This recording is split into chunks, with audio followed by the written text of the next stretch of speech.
This episode may contain content that could be distressing or objectionable to certain listeners. Please refer to the episode show notes for details.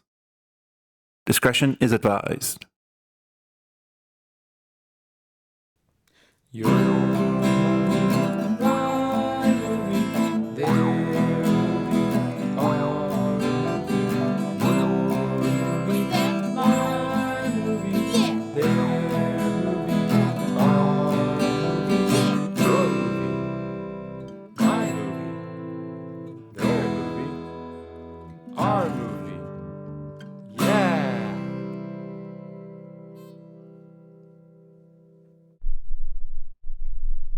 Hello, listeners. Welcome to Your Movie, My Movie with Dan and Steve. I'm Dan. And I'm Steve. Also with us today are writer and not-so-silent partner of the podcast, Ciara. I'm Ciara. This is a podcast where one of us picks a movie to watch and we discuss it together.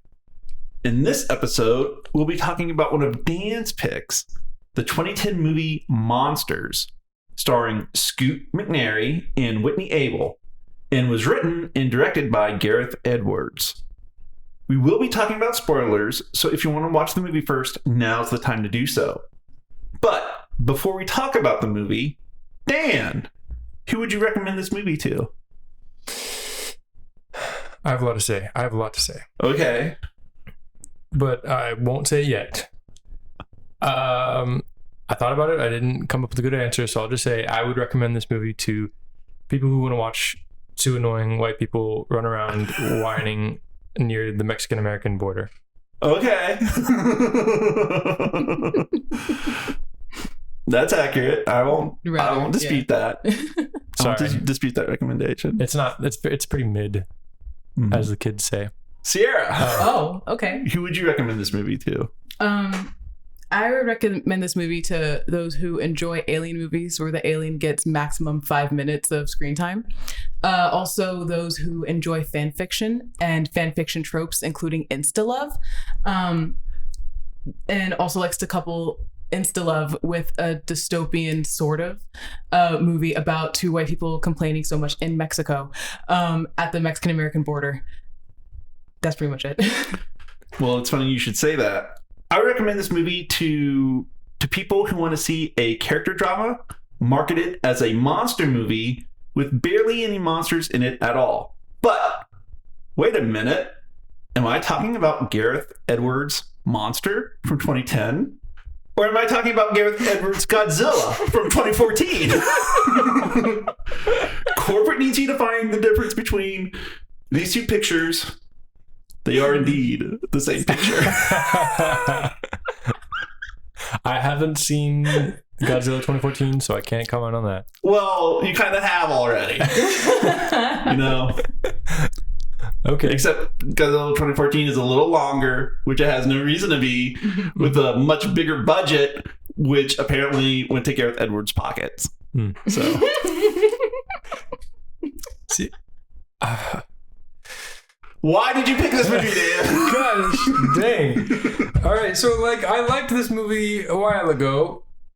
It's okay if you like it. You're allowed to like Terrible movies. things. Yeah. Well, this movie isn't terrible. It's not a terrible movie. I hate it because of its reflection on Godzilla 2014, which I do hate. Okay. But this by itself is not that bad. What I hate now, I hate Godzilla 2014 even more now because Gareth Edwards showed that he was a hack fraud and he just what is it? Copied. Yeah, what do you call that? Plagiarized? Yeah, he just plagiarized himself. He fucking plagiarized himself. Now, on the other hand, I kind of understand why, and I would have done it too if I was given millions of dollars to direct a movie I already made with a bigger budget and much bigger stars. Yeah, copy paste. Yeah, I would sell out too. But I wanted to be known Gareth Edwards sold out. So. Damn, okay. Because I was going into this excited because Gareth Edwards is making the creator, and it looked really cool to me. Yeah. And well, now I'm wondering which movie you made before that's going to be a copy of. Well, he hasn't made many movies. This was his first movie. And then he made like a BBC show. Well, didn't he do Hobo with a Shotgun? Is that a movie? That's a movie, yeah. Letterboxd. I don't think so.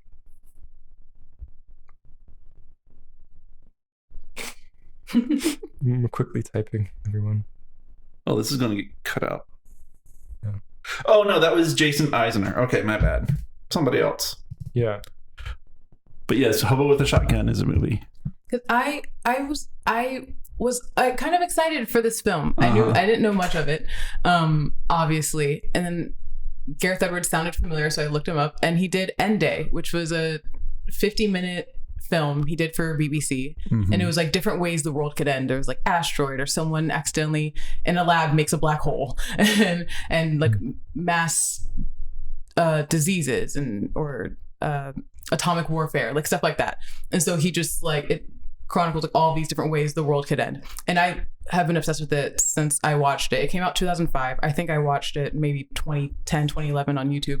And probably once a year I stumble upon it and I watch it again. Because even though I'm terrified of like impending doom, I love watching disaster movies, and that's probably one of my favorites. And then he did Rogue One, and I loved Rogue One. I'm not the biggest Star Wars fan, especially the remakes and stuff. But Rogue One I thought was really, really, really good. And that was the last film he's done. This movie, Monsters, was made, in between that. And so I was like, oh, this movie's probably going to be really good, because he loves like sort of the dystopian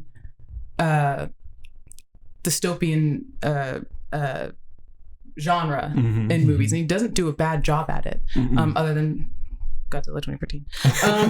Have you seen Godzilla 2014? No, but I wanted to make that clarification for you. Okay. I appreciate that. No. You don't need to say how bad Godzilla 2014 is. I will say that constantly in this episode. Perfect. Even though it's not about Godzilla 2014, although it kind of is, because it's the exact same fucking movie. So Yeah.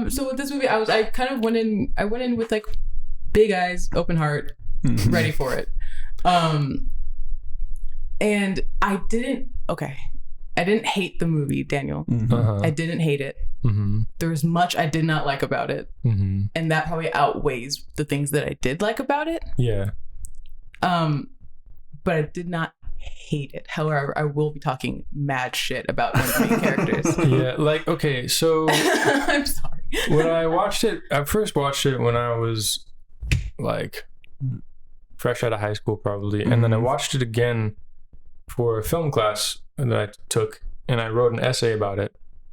What was the film class? It was one of Rawlings' classes. Okay. I talk about Rawlings on this podcast all the time. Okay. But he was a theory professor, or is a theory professor, and a film history professor too. Yeah. And I took all the classes I could take of his because I like the way he teaches. Yeah, I did too. And he's also a filmmaker himself. Anyways, so I remember liking this movie, and I was like, okay, well, Gareth Edwards coming out with Creator, and the Creator looks pretty cool. I hope it's good. It's original, it's not hopefully it's not a remake. But anyways, so I'm sorry, I got you walking on eggshells. Well, okay, so like you don't have to walk on eggshells. No, I know, but like I remember liking this movie more because when I was watching it by myself, I wasn't hyper focused on the filmmaking of its the quality of filmmaking, and you just let yourself get immersed into the experience of exactly it. I wasn't so caught up with every time someone would say the same line 10 times over, and be loud whenever they're trying to be quiet, or like just be annoying. Like it was just so much more annoying this time. And also, I don't know what the filmmaker was saying as much this time. Yeah. Because when I watched it and I wrote an essay on it, I was like, oh wow, this is like about, because I mean, okay, watching it this time, it felt way too on the nose. Mhm. Yeah. But when I watched it previously, it was like, wow, okay, he's saying like, who's the real monster here? No. What do you mean? I think that's what it is. Trying to. No, not at all. Because there's nobody who's really monstrous in this movie. Not really monstrous.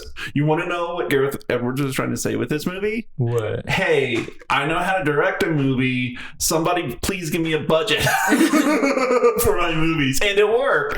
Because what he did after this was Godzilla 2014. I think this movie has a little more to say than that. I think it's trying it to has say a little bit more to say, but not that much more. But to this movie's credit, it's because it's such a low budget movie. This movie was made with a budget of $50,000 and it made $4 million in returns at the box office, which is a pretty good return percentage wise. And it does show that Gareth Edwards can direct a production, so it did work. I don't think that and I think this movie is good for people who don't like monster movies, who are into the artistic artsy fartsy movies, because it's about the characters who are in this world where monsters exist rather than about the monsters itself. So it's that little character drama.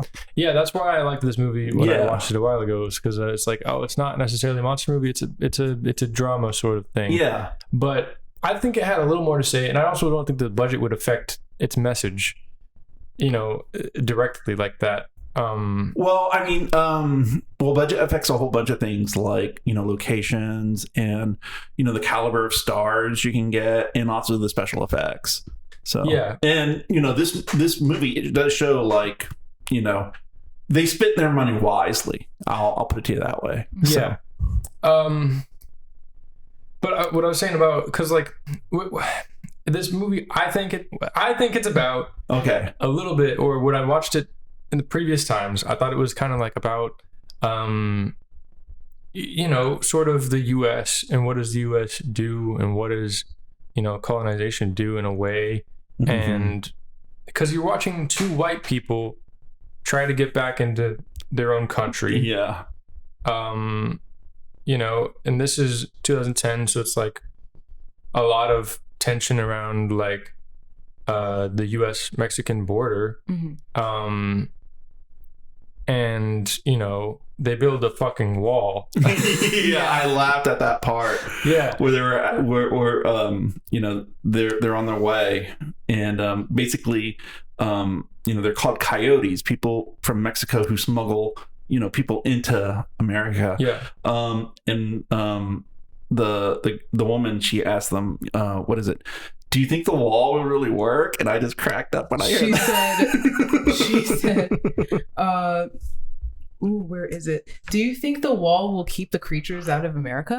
Yeah, and that's where it's like, holy shit, you're a little on the nose here. But I mean, that was before Trump was even in office, so it's like... Yeah, but conservative media really, ramped up that issue so that Trump could get elected into office using that. Because this is 2010. Obama was in office 2008. And the second they put this man in office, they were like, he's gonna let all the Mexicans in this place because he's black. And so like that was like one of the biggest like tension like pieces in conservative media. And I do think this movie it's trying. Well, it does have a lot to say about well, I won't say a lot. It has a good deal to say about US and Mexico relations, and like the difference in culture and socioeconomic class. Yeah. Mm-hmm. It does have a lot to say about that. Yeah, and that's what I liked about this movie, and I still do like that. It just felt like a little more mixed signals this time. Yeah. And a little more on the nose.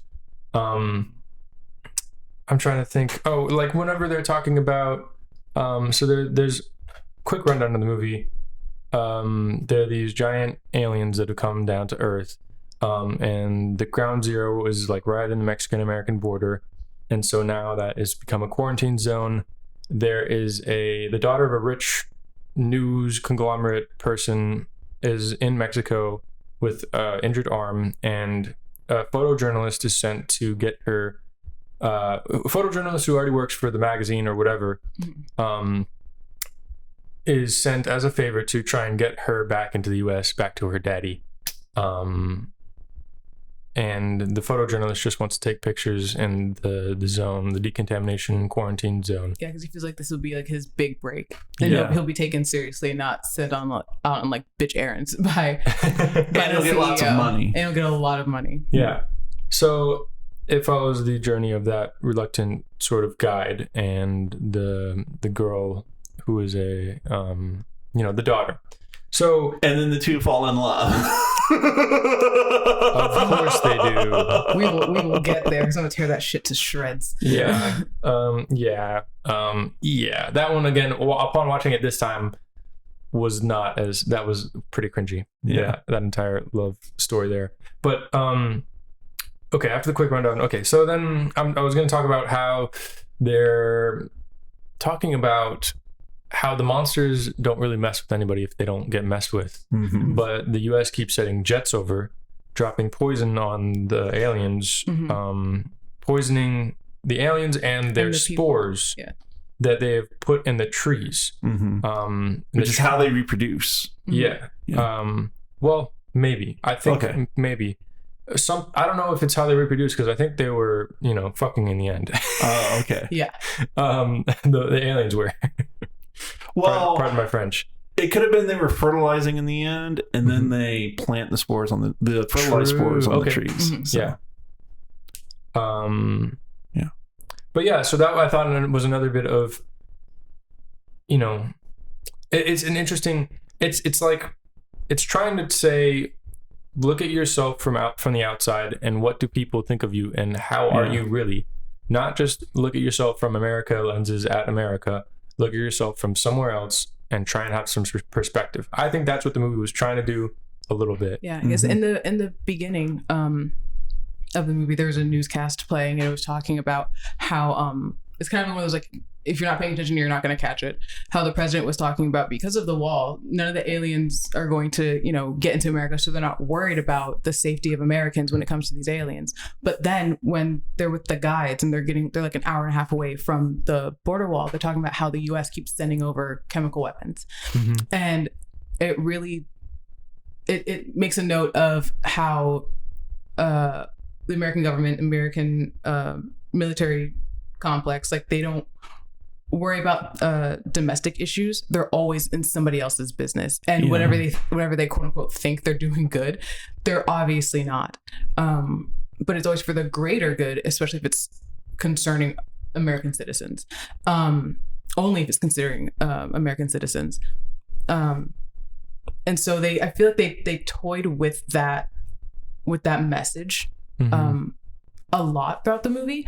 And one thing that was kind of eye-opening for me, which I don't know if it was even intentional, it was when they climbed the that temple. The two, Samantha and Andrew, they climb up this temple. They're getting closer and closer to the border, and they're kind of reflecting. They're like, it's so weird to be like on the outside looking in, the wall. Like, I feel like I should be like, amazed by the structure, but I'm not. It kind of feels weird. I don't know, my feelings are kind of in limbo looking at it. And then they're talking about all the people that they've seen die either in front of them, or when they went to this market at some point and they stumbled across a memorial for the 5,000 people that have died, at least at that time. And they're grappling with the deaths that they've experienced whilst trying to get back to the border, which I feel like they've done it easier than anybody else has gotten it done. And then they're like, "Oh, let's think of something else, because this is really sad." Yeah. Did you ever practice laughing when you were a child? And it really like that pissed me off so much. And I don't know if it was intentional or not, because it really felt like in movies like that, like dystopian movies where they sort of have that moment of reflection, and then it's like, oh, here's this joke to lighten up the mood. I feel like that's what was trying to be done. Yeah. But just the context of them, these two white people, one of them blonde-haired, blue-eyed, walking through Mexico to get to America, leaving behind a whole bunch of dead people who died to get them back to America. I don't know. It really rubbed me the wrong way. That's fair. Yeah, that's fair. That's fair. What was I going to say? Shoot. Gosh dang it. Man. Oh yeah, I was gonna say, like, I've become more skeptical in recent years. So I almost wanted this movie to lean into them being bad people, and not let them off the hook. I think that would have been an interesting movie, and that's my hot take on a lot of movies is like, oh, it should have not pulled its punches and just went full ham, and Doctor Strange lit it up or whatever. But I think that's interesting though, because it pulls that punch. It doesn't. I don't know.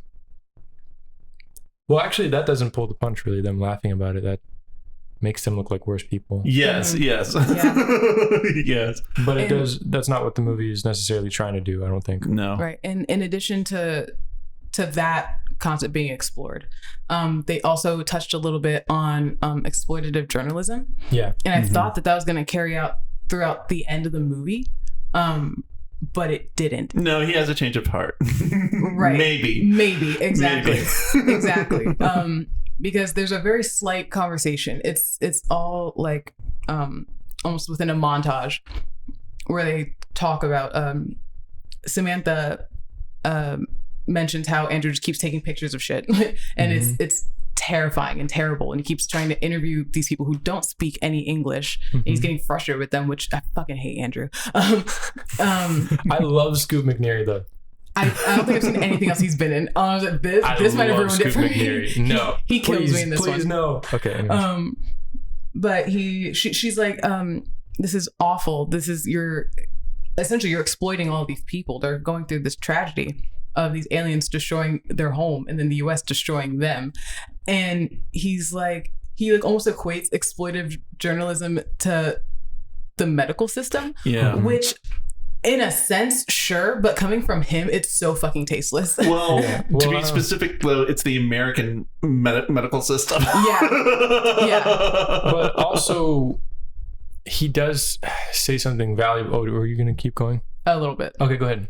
Because and he kind of makes it seem like it's that or nothing when it comes to journalism. Like, unless you show the worst of it, you're not getting paid. No one's going to buy your stuff. That's it for you. Because he says, roughly quoting here, he was like, you know how much money you get for a photograph of a child killed by one of these creatures? $50,000. Do you know how much money you get for a smiling child? $0. And yes, absolutely, I get that journalism can be really fucking rough and very exploitive, and that's never up for debate. But also for him to just like say it like, yeah, but it's a living, and then for him to equate it to the American healthcare system, I'm like, I get it, but I think it's just with him saying it just pissed me off. Well, there's a term for it in journalism. If it bleeds, it leads. So this isn't the first time it's been talked about. What was that movie? Network? I think so, yeah. I haven't seen that one, but it's a classic, I hear. Yeah. I'm mad as hell. I'm not going to take it anymore. Yeah. And the mousy tongue, what is it? The mousy tongue hour? I haven't seen it, so yeah. I only know that quote. And then they quote it in UHF and then say, these floors are dirty as hell and I'm not going to take it anymore. Yeah. It's a very big quote. But Ciara, you talked before about like the impact of America on foreign nations. Yeah. Well, what I see a lot of in this movie is the wars in Afghanistan and the Middle East, because it's almost like they're waging war on these creatures and the area that the creatures are in, like the American military waged war in Iraq and Afghanistan, right, and in other parts of the Middle East. Because they were talking about, it's the part where they got across the wall and, they see a town that was just devastated, absolutely devastated. And Andrew, the character Andrew, he goes, yeah, this doesn't look like it was done by creatures. It looks like it was done by airstrikes. Yeah. So, it's that thing. So, he's talking about, the American military, just bombing their own civilians, trying to get the bad guy, like they did in the Middle East, attacking innocent civilians in order to get the bad guy, where the U.S. military doesn't mind collateral damage. Right. And, they'll even, in this movie, they'll even, affect their own citizens if they need to. In that beginning shot, too, they send in an airstrike on the aliens. And that pretty much wipes out any chance that the soldiers in the beginning have a chance of surviving. Yeah. Like, even the ones that are already killed, there's still a few that were left, and they're definitely gone now.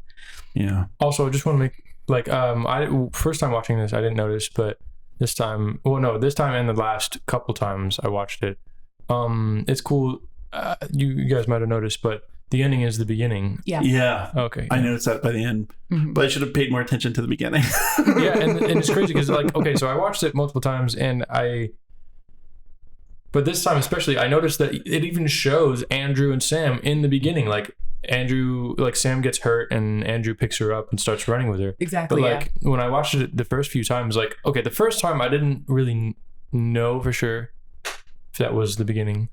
And then the second time I did know for sure, but I still didn't pick up on those details, I don't think. But it's very interesting. I'm sorry I threw off the track of what you guys were talking about in Afghanistan and also overreach. To go back to the idea of exploitation. When they're trying to get a ferry.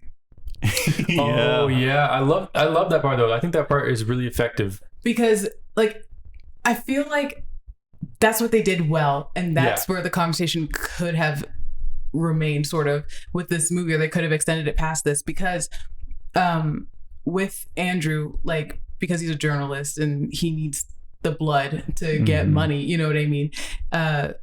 Most people wouldn't bat an eye at it. They're like, yeah, well, that's journalism. But this man who's working to sell tickets for these ferries to get across the border, he's it's $5,000 for a ticket, and they're like, what the fuck, and of course that would spark outrage for anybody, but they're both almost the same thing. It's both exploitation. And but it's so much easier to assume that this Mexican man is the bad person in the situation, where these people are even lucky if they're gonna get a fucking ticket to the ferry. You know what I mean? And I love that part too, because they're like, why can't you just help me out here? We're Americans. We had our passports. Yeah, they got stolen because I did something stupid. But we're Americans, and we're just trying to get back home. And we'll send you the money once we get there. Yeah, we'll send you the money once we get there. Just work with me here. And it was like watching a person talk to a customer. I work at a Walgreens, so it's like watching customer service happen, where people are just bitching and whining and there's that part of you that wants to help the customer. There's also the part that's you don't understand how the system works. Right. Yeah, there's no leeway for you. But that dude didn't want to help them. Exactly. No, but why should he? Why should he? Exactly. Yeah, but that's a good point. I didn't feel bad for him. No. And it's I don't know. It's just that, but it's again, that's where they do a really good job of saying, what if you were in this situation? What if you needed to get out of a dangerous place into a better place, but the only thing stopping you was an immense amount of money? But the systems which could help you do not care, and they're not flexible enough to help you. And it's just it's interesting. I think they did, yeah. But then I think where it falls for me is that Andrew, he goes over his camera. He's like, I'll give you this and I'll pay you double, whatever. And then Samantha gives him her engagement ring. She doesn't even want to get fucking married to John. So she's really giving nothing up. And that's really that whole scenario, the whole exploration into that exploitation, whatever. That's where it ended for me. When she gives him the engagement ring and she's like, this cover, and he's like, yeah, sure. Because she's giving up nothing, and they're still able to go and do all this stuff. Not only that, but that as soon as she gets together with her father and probably her fiance, she's gonna get another engagement ring. Exactly. These people are giving up fucking nothing. And it's so frustrating. And the more I'm thinking about it, I want to give Gareth Edwards the credit that this was all intentional. Whoever the writer is. I don't know. Did Gareth Edwards? Yeah, Gareth Edwards. I want to give him the credit and be like, that was intentional, but I feel like it wasn't, and I think that's making me even more upset. Well, I mean, maybe it was, because we do also have in the beginning, they're trying to get to the ferry, and but okay, no, I don't think it was intentional. I think it was him trying to make a romance story, and that was her character 4-quadrant movie, which is hell. That was her making a character decision so that would open her up to be able to kiss Andrew in the end. Yeah. You know, you mean the man who is probably married and has a son? No, he's not married to her. Or maybe he is. Well, married to his son's mother. Maybe. We don't know for sure. They're like estranged, I think. Okay. They talked about it. He could have been lying. Oh. Is that what you're suggesting? Oh, I didn't catch if he talked about when he was married or not. Yeah. I must not have caught that. Because she randomly asks when they're on the boat before they have to refuel. She's like, oh, tell me about your son, which I don't know how the hell she found out he had a son. Maybe I missed that too. And he was like, oh yeah, sort of, I have a son, because I was with this woman for 2 years, great 2 years, and then we didn't 2 talk. months. Or 2 months, yeah, we were together for 2 months, and then it ended, and then she called me again out of the blue, telling me that I had a son, but I'm not his father. And so there's like a weird sort of relationship between his son's mother, because she also has a partner now. She's married now. Oh, okay. Yeah, so she's married to another guy who's being the father to his child, and he's like, Oh, I must have missed all that. But regardless of that, he does get drunk and sleep with a random woman. Yeah. So. Yeah. He tries so hard to smash Samantha. And like, I'm almost pissed off that there wasn't a sex scene, because like, oh no, it would have made the movie worse. It would have made the movie so much worse. But like, this dude just needed to get his dick wet, and like, he got his dick wet though. I mean, how often does he need to get wet for lady? Like, he was trying so hard to smash. Like, she says that she's engaged, and he's like, I don't know. He sees the engagement ring, and he's like, oh. And then like, he keeps just trying to smash even before they get drunk. Like, he's like just chilling in her hotel room because his room's being fixed up or whatever, but then he's like slightly like flirting with her, like she's like, I need to go bathe. He's like, do you want to wash your back? And he's like trying to watch as she's like undressing in the bathroom. She catches that and closes the door, and then they get drunk, and then they go back to her place. He's like dropping her off, and he's like, are you sure you're gonna be okay in there? Are you sure? I have no AC in my room, and there's like a party going on. Are you sure you're gonna be okay? It's a king size bed. Like, I almost wish they just fucked at that point. Like, after the aliens fucked, I wanted so bad for them to just go back in the gas station and fuck, and then that be the end of the movie. Like, I feel like he just, for how hard they're laying it on the viewer, I just wanted it to happen. I like that though, because he's so annoying and he's so slimy. So annoying, so slimy. He's so slimy that maybe the reason why he's trying to smash her is because, you know, she's got daddy's money. And so he wants to use her as a sugar mama. I didn't even think of that. Fuck your way up to the top. That's where I'm saying this movie, I think, pulled its punches. But was that intentional? I think it was intentional that he was a slimy piece of shit. Yeah, that he was slimy, but not that he wanted her for a sugar mama. But that would have made the movie better. Low key, like fuck your way up to the top, but like just around the corner. A little to the left.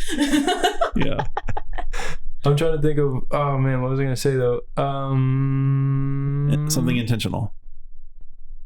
Oh, well, I wanted to get back about the ring. Okay.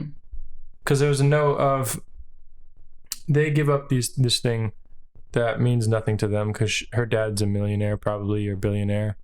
And but earlier in the movie, they stay with a Mexican family who takes them in, feeds them, gives them coffee, and then sends them away with supplies. Yeah. And that family has a house in a place that they say will probably get hit by the aliens or the airstrikes in the next like 3 days. Yeah. And I think there's just like women in that household. I don't remember seeing any grown men, so it was just women and children. Yeah. So, you know, they're, you know, trying to take care of themselves in that house. And then the next day, Andrew was out making kids wear their gas masks and posing them to take pictures of them. Yeah. And it's just, that's wild as far as that these people are generous and giving up things for other people. But like things of value. Things of value to them. And these people are giving up things that they could throw away and get 10 million more of. Yeah. So I don't know if that was intentional or not, but I think it still works as a symbol in this movie. Well, to be fair to Andrew, you know, this is how those stories get out. You know, he has to get these stories out to get people to care. Exactly. That's true.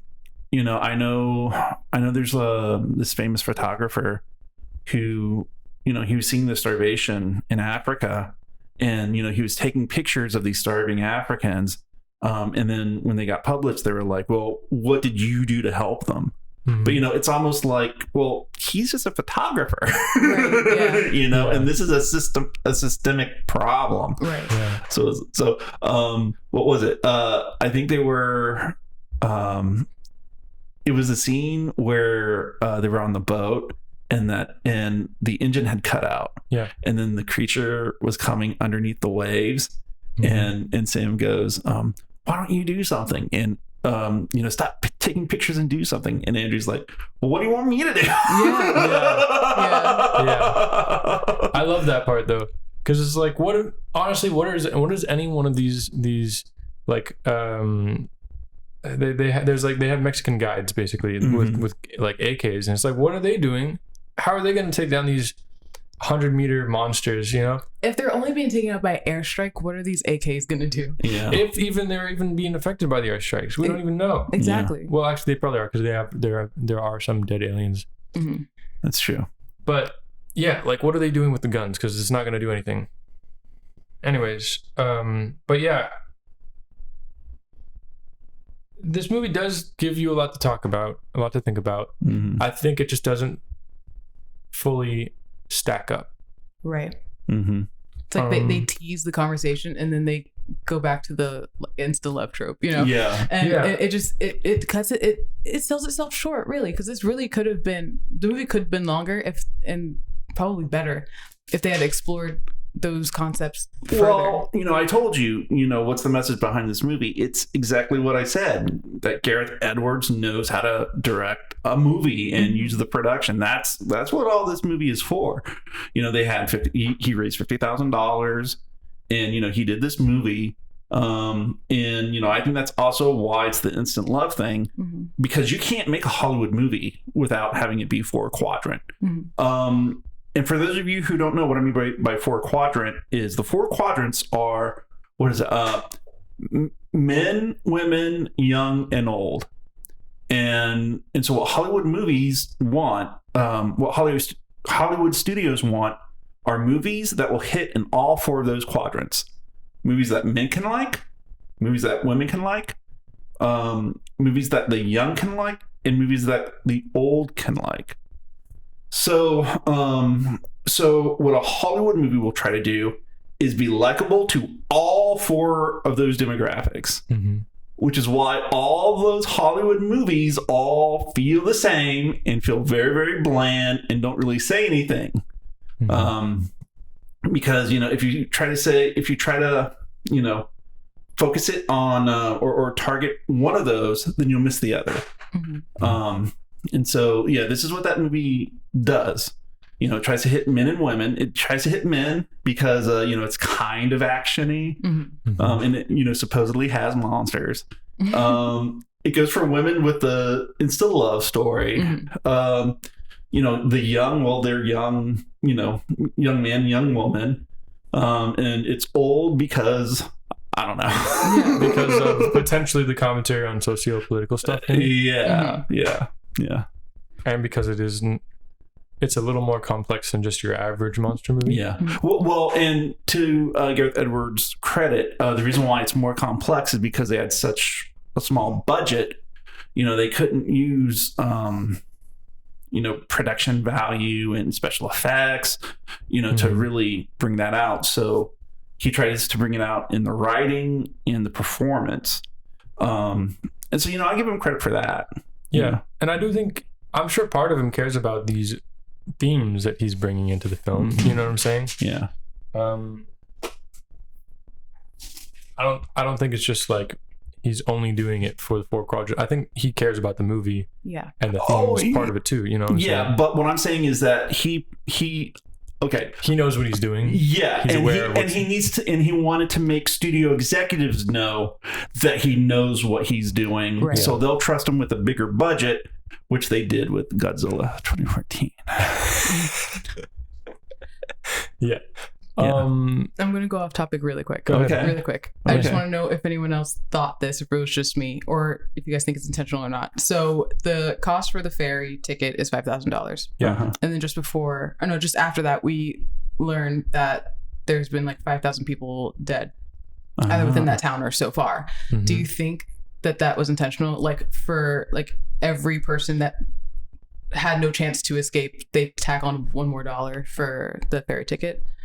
Well, correct me if I'm wrong, but the shot cuts to people waiting for the ferry, and most of them are Mexican people, right? They're not waiting for the ferry though. He says they're waiting to go through the zone. Oh, okay. Because it's cheaper.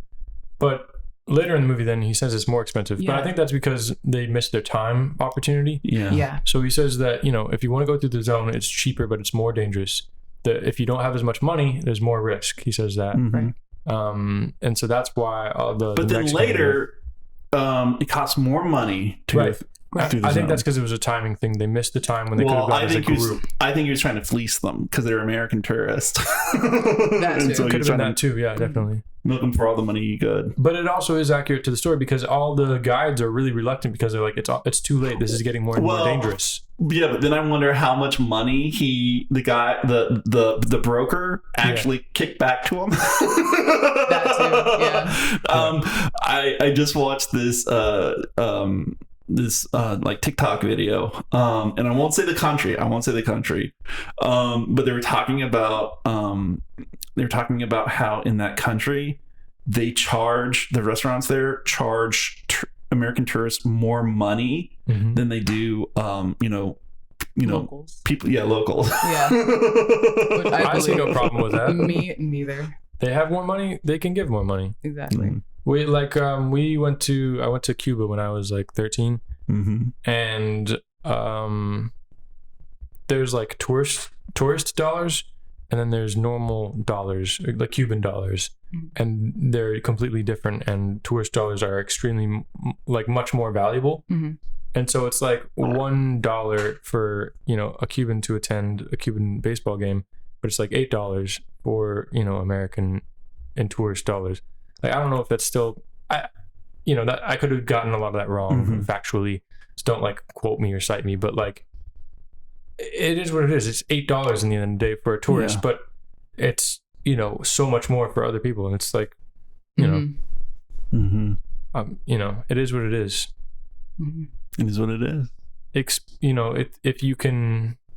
Well, it's. I mean, and that could kind of be a commentary on how how the U.S. exploits the third world, and this is the way the third world exploits Americans. Exactly. So. Yeah. Well. Yeah. I mean, I saw it as like the same as if a Mexican wanted to get into the U.S. Mexican person, sorry. If a Mexican person wanted to get into the U.S., it's that. Do you have the money? Otherwise, no, we're not working with you. We're not being flexible. It's our way or the highway. Yeah. Yeah. But I don't feel qualified to talk about it too much. So, okay. I mean, I have been, but you know what I'm saying? Like, I don't know everything. I don't know much of anything.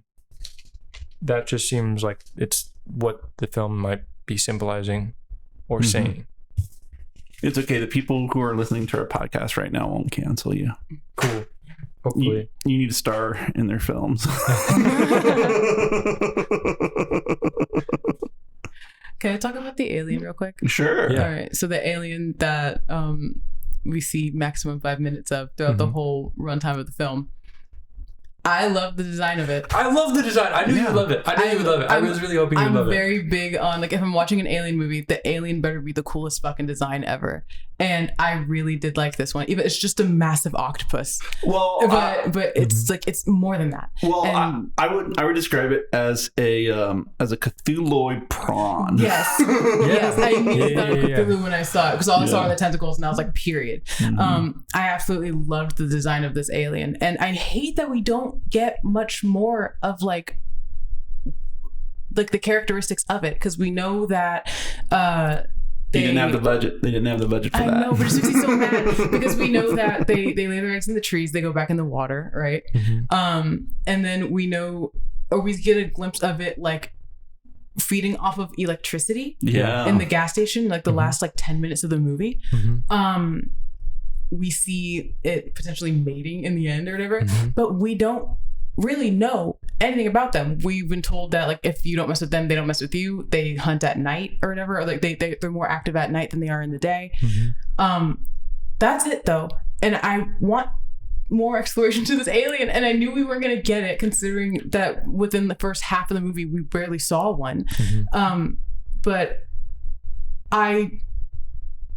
beyond the design, I just wish I had more of the alien. I want more characteristics. I want more interaction, like something. I think that's where he did a good job though, because he left you wanting more. And yeah, exactly. And I think that I think he did a good job at hinting at a alien civilization that was complex. Yeah. In a way, or at least like a creature, an animal alien that was complex.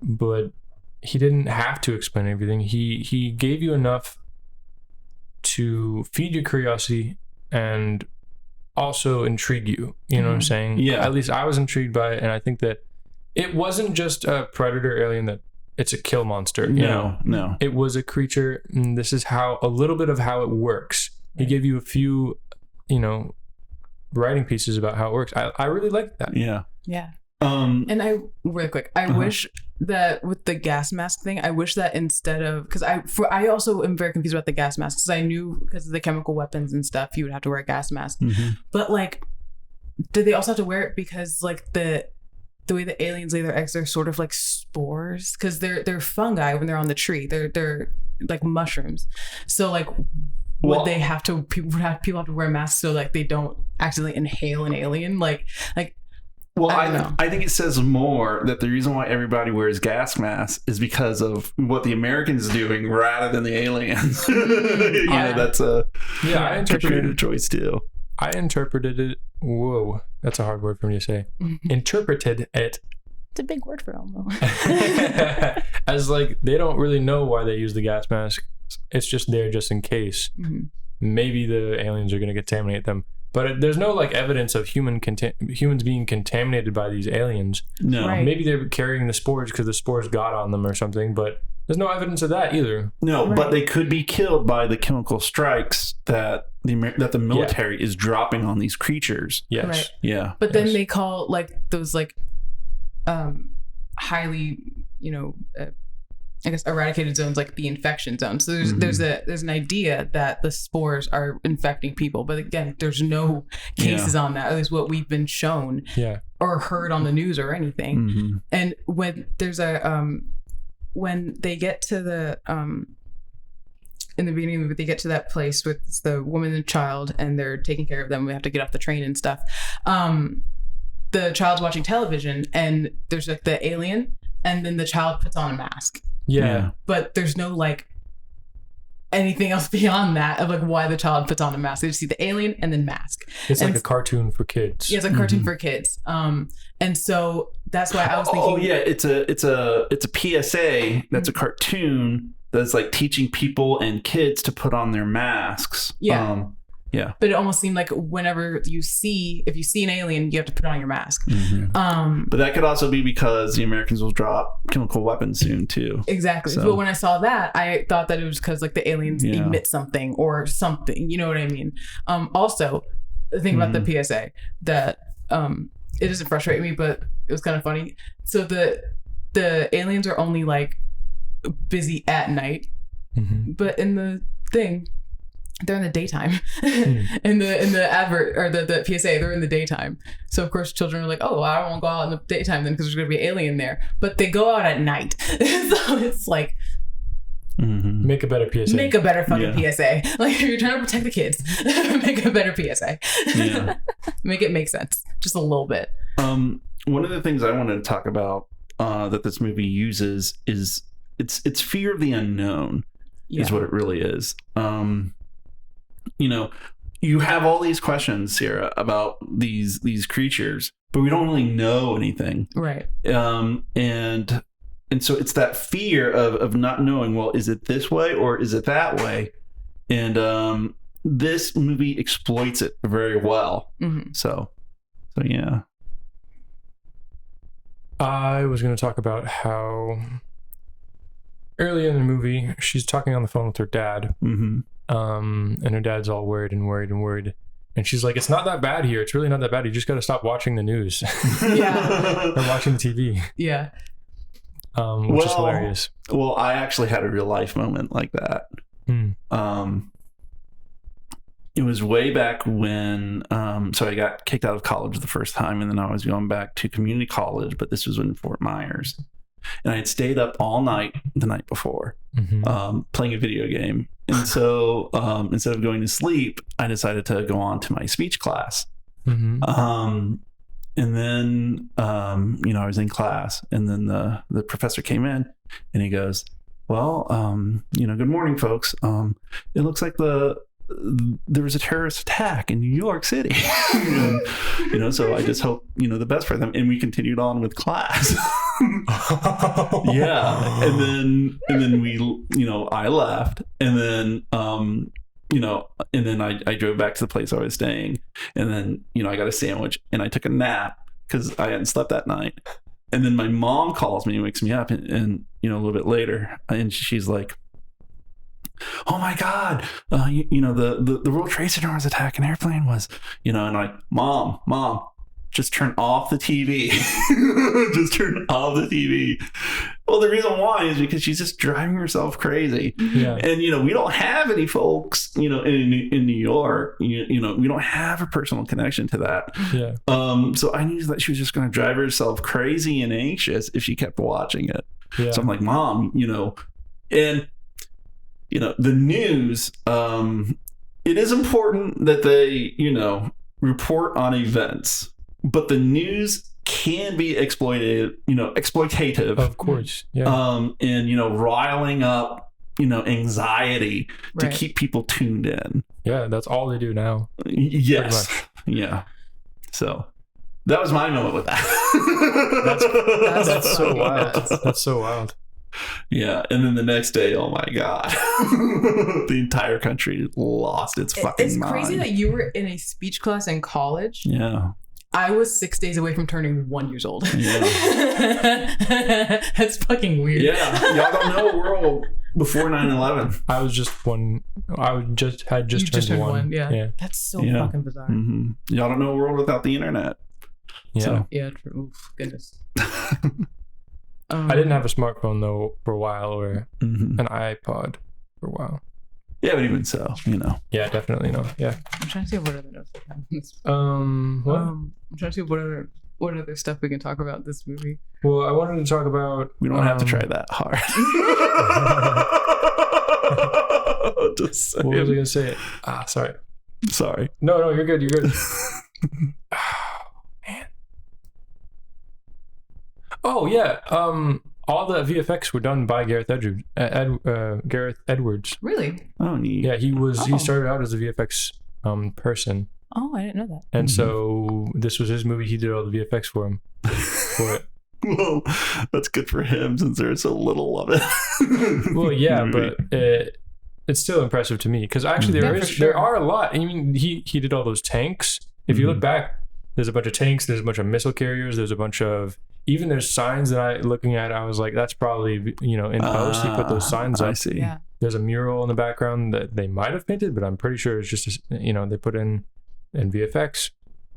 There's a lot of there's like an AK on a wall or an M16 or whatever on a wall that I was like, that's probably VFX. And I think he used them very smartly and very strategically within his budget and within his time frame. Yeah. I listened to an interview of him talking about how he sent it to a bunch of places, festivals, and it only got accepted into a few, and it got accepted into one, and the guy was like, I hope that whatever it is on those, because basically whenever you shoot a movie and you put it in editing, you put like words that are like I forget what the word is, but it's like, this is going to be filled in later with CGI stuff. Yeah. Like an alien here. I think they call it slugs. Yeah. Something like that. And so like the guy running the festival was like, I hope these turn out well, because he accepted the movie without seeing any of the VFX. And I think that was really interesting. And I don't think it actually did any numbers necessarily at the box office. I think probably came from resales because it got picked up by a distributor and they sold DVDs of it. Yeah, well, this movie made $4 million in the box office, but it only cost $50,000 to make. Yeah. So, when you have, that ratio, I mean, that's great. So, but that reminds me of Sky Captain and the World of Tomorrow. Okay, yeah. Do you know about that movie? I know. Well, now I know that it was made in like a green screens all the way, pretty much. Yeah, it was one of the first movies that was made mostly with a green screen set, and the guy did all the VFX, and like his garage, I think. Wow. Yeah. Still got Jude Law though, and Angelina Jolie, and Gwyneth Paltrow, and oh god, fuck that British actor. He was the second Dumbledore. Oh, him. Yeah. Fuck. I don't know. I haven't watched Harry Potter. Second Dumbledore. But I grew up watching that movie on VHS so many times. Okay. Oh, you've seen it? Yeah. Okay. A long time ago though. I haven't seen it in a long time. I saw it in the theater. Nice. Yeah. It's gonna kill me if I don't figure it out. Hold on. I always quote the part where he's like, lens cap. Yes. Well, I was thinking about that in this movie because there was that part I find it funny where Michael Gambon. Yeah, that's it, Michael Gambon. You're is it, Harry? No, that's not him. No, what was it? Did you put your name in it, Harry? Did you? Harry, did you put your name in the cup of my The most aggressive Dumbledore. Oh, so good. But yeah, in this movie, it's a part where Andrew and Sam, they're with the coyotes, the Mexican coyotes trying to take them over, and then they fall asleep, and then one of the guides, like, we see him with Andrew's camera just taking pictures. I did not see that at all. Yeah. Oh yeah. It was right before the walkie started going off. Like, everyone's asleep, and this guy is just like no flash, just. Yeah. So he took Andrew's camera, and then they hear the creatures coming for them, and so they grab, wake up Andrew and Sam, and Andrew's like, where's my camera? Like, immediately he gets up, he's like, where's my camera? Yeah. And then that's when all the Mexican guides they get killed by the creatures, and then the next day he gets his camera back off the dead body. God, he grabs the camera before the gas mask. Yeah. Yeah, but can you blame him? I mean, you got to save the camera. As a photographer, no, I can't blame him. Yeah. But also, that's weird to think about too. Okay, I'm circling back to our journalism conversation earlier, because it's like, I am interested in photojournalism. I want to try it, but also I'm so conflicted on like the ethics of it, and well, maybe I'm not. I don't know. Maybe not. I don't know. It's just really strange to think about. I don't know where I'm going with this. Okay, that's fine. I mean, because I have a English associate's degree, and one of my two main jobs is like teacher or journalist. And I was wanting to explore journalism a little bit. And I always have since I was younger. But there is like that sort of like a moral or like ethical question of like, when is it too far for a journalist to do these things? And like, if I were to be a journalist, would I be like a global journalist? Would I travel? Would I go places? Would I go to war zones like I've seen other journalists do? Would I interview victims? Would I interview the bad people? Like, would I just stay domestic? Like, what fun is it to stay domestic? And so there's all of these questions you go through, even just considering becoming a journalist, at least for me. And I used to, watch a lot of like, I guess you could say Anthony Bourdain was sort of like a journalist, right? I was obsessed with Anthony Bourdain. God rest his soul. And I would just watch him and be like, I could do something like that, because he does it so eloquently. He does it so respectfully. He's not really an enemy to anyone. If anything, like American tourists and the places where he is, like, they're mad at him for some reason. Like, he did it so well. even when places he would go to would suddenly turn to a war zone, or if he went into one, and he was just eating food and learning culture, you know what I mean? And it seemed like something so small and so simple to do. And when you watch it, it doesn't seem like he's ever questioned, like, what's the bad thing I could do here? All he did, to me, it seemed was good. And so that's kind of like when I would envision myself as a journalist, that was like the blueprint for me, was to do that. But then as I grew and understood more of the culture of journalism, and the bad things, and how the bad things are much more sensationalized and much more celebrated, I kind of revoked my interest in journalism. I can be a journalism like enthusiast, but I don't think I could actually, as a career, go forth and do it. And watching Andrew navigate throughout this whole movie was kind of like what cemented, it almost justified why I sort of stopped having that. I stopped romanticizing that idea of journalism, sort of. Yeah, I would still be interested in it in parts. Yeah. Well, I'm 3 credits away from an associate's in English, and the reason why I don't finish is because I would have to take a Spanish class, but I would probably have to take it with my high school Spanish teacher, and I really don't want to.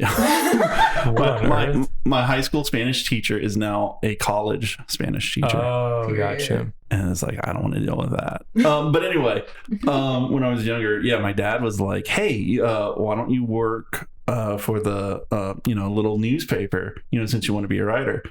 And I'm like, Dad, that's not the kind of writing I want to do. Yeah. I want to write about fake shit, not real shit. That's real. One more thing, sorry. Yeah. This movie was shot in other countries. I'm not sure where it was shot. I think I saw Costa Rica in the credits. I don't know if they did shoot it in Mexico. I'm not sure. But it almost is self-commentating in a way, because it is taking video of like actual people in some instances, and actual, people with their businesses and their trucks and on these buses that are probably actual buses. And it's very interesting in that way to think about it. Making a movie in this place, what is that? And it's just, I don't think it's a bad thing. I think it's just fascinating. It's reflective. It's reflective because Andrew is, possibly exploiting these people, with him taking pictures. But then Gareth Edwards is kind of doing the same thing by making a movie with them. So I see what you mean there. Yeah, potentially. I mean, I don't think those people that, like, he takes some video of, a guy putting some animals into his truck, and it's really interesting the way that he has the animals bundled. Like, it's a bunch of dogs and stuff, and they're like awake, but they're like bundled up, and they can't really move their legs or arms. Sorry, their legs. But they don't look unhappy. They're just chilling out. But it's just like, that guy didn't get paid for that one shot that's in this movie, and like it's just interesting to think about what are the implications there. I don't think, as a filmmaker myself, I wouldn't want to have to worry about having to pay everyone that I take a video of, like, that shows up at all. It's just something to think about. Yeah, because I feel like with movies, again, I'm not a film person, but as a filmmaker, you kind of, especially if you're shooting like on location, there's like a line you toe, which is between like exploration and exploitation. And you have to be very careful, very, very careful of which side you end up on, I think. That's it. What were you gonna say? Well, you said that the dogs had, their legs and arms. That reminds me, if dogs wore pants, I hate you. how would Yes. how would the pants go on a dog? Like, would it just be on their hindquarters and then like around their lower body, or like would all 4 legs be wearing the pants, and then the waist of the pants would like go the entire length of their body? Like, So are we talking about if they made pants for dogs? Yeah. How would it go? Okay. Yeah. So it's like I put pants on a dog, and it's obviously just the hind. I think you should just make a coat for a onesie for a dog. A onesie. A onesie. That goes works. all the way up to the neck. Yeah. Covers everything except the butthole and the neck.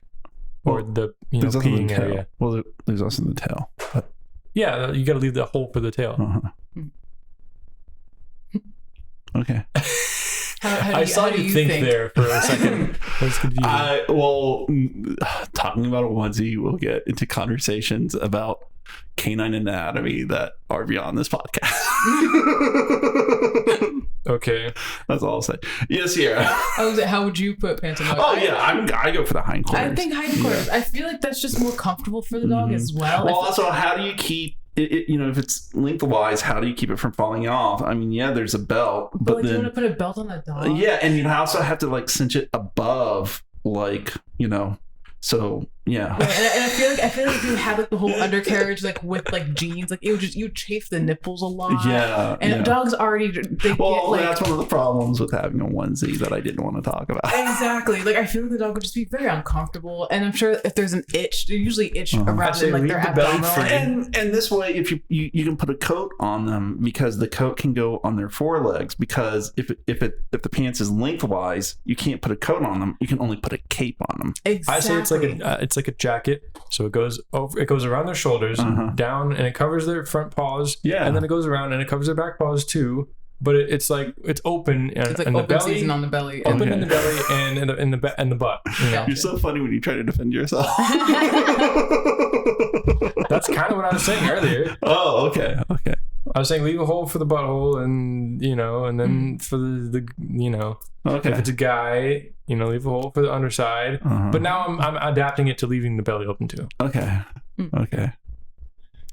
This is like the most off track we've ever gotten on this podcast, I think. As far as away from movies that I think we say that each episode. We're usually on topic about movies in general, but I don't think we've ever talked about just like dog clothes designs. I'm waiting until we cover Godzilla 2014 before I do all my beef that I have with this movie. My full beef. We have to I have to reserve that for that movie. So what are we gonna call that segment? I forget. Well, we made up a name for it. Steve Hates Movies or something. Yeah, like Steve that. Hates Movies. I don't think that's what it is, but anyways. Also, one more thing about the design of the alien, I liked that the sounds that they make, it almost sounds like a whale song. Oh yeah. Because any other time they're heard but not seen, it's like a growl, or even the beginning, like the first part where we see it like on top of the billboard, it's like rah, you know what I mean? But when it's just communicating with one another, it's like a whale song. It's very beautiful. I also heard some like dolphin like clicks in there too. Exactly. Like it's a gorgeous way of communicating that they communicate, but because there's these aliens and people are then attacking these aliens, all you hear is like the rah, they're going all crazy, sounding like every kind of beast there is. But once you see them in like their natural, non-intimidated, fight or flight state, like they're gorgeous creatures and they look stunning. And what's funny is that who was it? Andrew was outside, and so was Sam when the two creatures met up, and they didn't attack them. Because there's no way they didn't see them. So yeah, and so that also goes to what that one Mexican guide was saying about if you don't mess with them, they don't mess with you. Yeah, exactly. Yeah. And having been in the Everglades, been in the sugarcane fields, with the gators and the canals, and then one time I was in a sugarcane field out there, and I was underneath a barn, and I was doing my stuff, and then I turn around, and about, I don't know, how far would you say that it's from here to the wall? It's like 15 feet. 15 feet. Maybe about twice that, 30 feet. There was a bobcat. A bobcat had come out of the sugarcane and just sat there looking at me. And so I turned and I looked at it and I backed up looking at it, and then I got in my fucking truck and drove the fuck off. I've had a close encounter with a bobcat before, and they They're really pretty. But like I'm honestly amazed that I didn't get fucking attacked, because this is like late at night. I used to live out in the acreage, and before it was built up, so there's like one street light on my street. And like nothing else. Everything's dark. It's like in the middle of the night, and I'm just walking around. I had really bad insomnia when I was in middle school, so I would just hop out my window and walk the streets until I was tired and went back home. And there was a bobcat that had like crossed my path, right? And I was like, oh, okay, and I didn't think of anything of it because it didn't see me, I don't think. And then it goes away. And then I'm walking. I turn back around and start going back home, and it's the same one, and it comes out from where it just came in, and it's just staring at me. Now I have the decision to turn back around and go where I was going and take the long way home, or just make the left that I had to make to get to my house. And so I was like, I mean, if it was going to kill me, it would have killed me by now. So I just make my left and go. Like I completely take my eyes off of it. I just carry on. And I heard like it moving, but like it stopped after a while, And I turned back when I was like a good distance, and it wasn't there anymore. I was like, all right, cool. But like in retrospect, I'm like, I probably was like being stalked by this bobcat. I don't know how they act in nature. If it was a raptor, one would have come up behind you. Right, exactly. Like I probably would have been fucked up. You know what I mean? Even with like coyotes, I think coyotes are really cute. I've had very close encounters with a coyote. I had a coyote sit like 4 feet in front of me, just sat and just watched me. I was on the phone with my father, like outside of the library, like late at night, and he's just sitting like 3-4 feet away from me, just chilling. Yeah. And at some point, it lays down, and there's other coyotes all within that area. This is the closest one of them got. There's probably like 10 of them all around me, and there's just one just laying in front of me.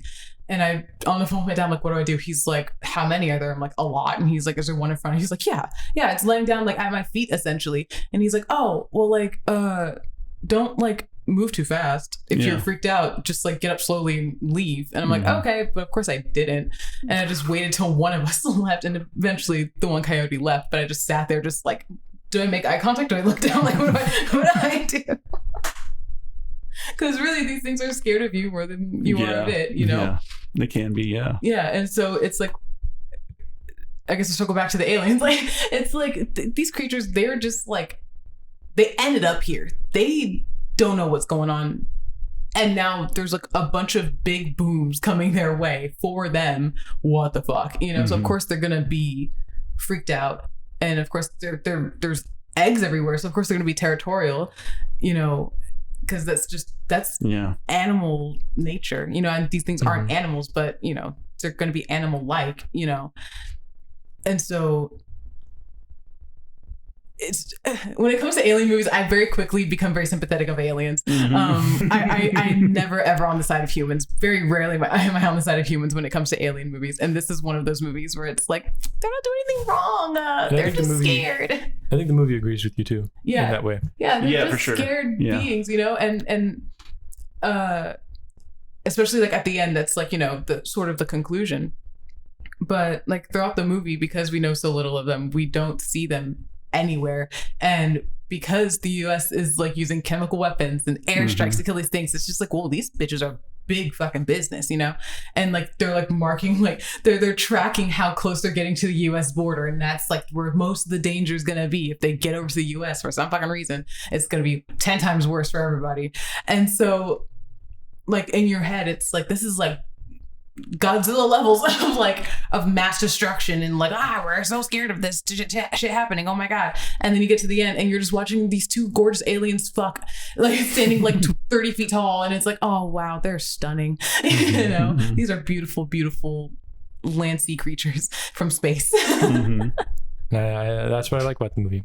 Yeah, so we have to wrap up, but like the one thing I want to point out here is when we see them in that town that they said, it's on the American side of the wall, and Andrew says that it looks like it got hit by airstrikes. It looked a lot to me like the kind of destruction you saw with Hurricane Katrina. That's what I was thinking too. Yeah, I think it was 100%. That's what I was thinking. And let's see, when did Katrina happen? That was 2005. Yeah, 2005, which would have been 3 years before this movie came out. So 5 years. 5 years before this movie came out. Oh yeah, that's right, 5 years. But one of the things I wanted to bring up is, back in the I hate to compare this movie to Godzilla of all things, but the original one, Okay. because the original Godzilla, the monster Godzilla, was a metaphor for the nuclear destruction Right. Yeah. that Japan faced, and so they turned it into a creature that became Godzilla, and so I don't know, maybe that was on Gareth Edwards' mind when he was writing this. How the destruction of that he was inspired by the destruction of Hurricane Katrina in a way too. So because I don't want to say like the creatures are similar to the destruction of Hurricane Katrina, because we never saw the creatures really be destructive, and Andrew says that the destruction came from the airstrikes, not the creatures. Yeah. So maybe he's comparing the destruction from Hurricane Katrina and other natural disasters to the American military. Maybe. So maybe America is the monster all along. That's what I was thinking. That's what I said at the beginning of this podcast, and you said no. Oh. And now we've come full circle, baby. Just like the movie did. I'll accept it. Yeah. So, Ciara, last thoughts. I didn't hate it. Okay. I didn't hate the movie. I don't know who I could suggest this movie to. That's the only thing. Yeah. It was decent. It creates great conversation. I think there's a lot more of, whether it's intentional or not, deeper themes throughout the movie that are fun to explore post watch. The amount of fan fiction tropes in there that I absolutely despise really, really crushed it for me. And I feel like that's it. I love the alien design. That's pretty much it for me, I think. Okay. Daniel, last thoughts. It was much more annoying this watch through. Mm-hmm. It was much more irritating to watch these characters be so... where's my camera? What are we doing? Why do we have to be quiet? Why do these people have guns? Why are they're protecting us? What? Where are you going? Oh, where are you going? Where are you going today? What about the you have my passport. So it's a little more frustrating to watch.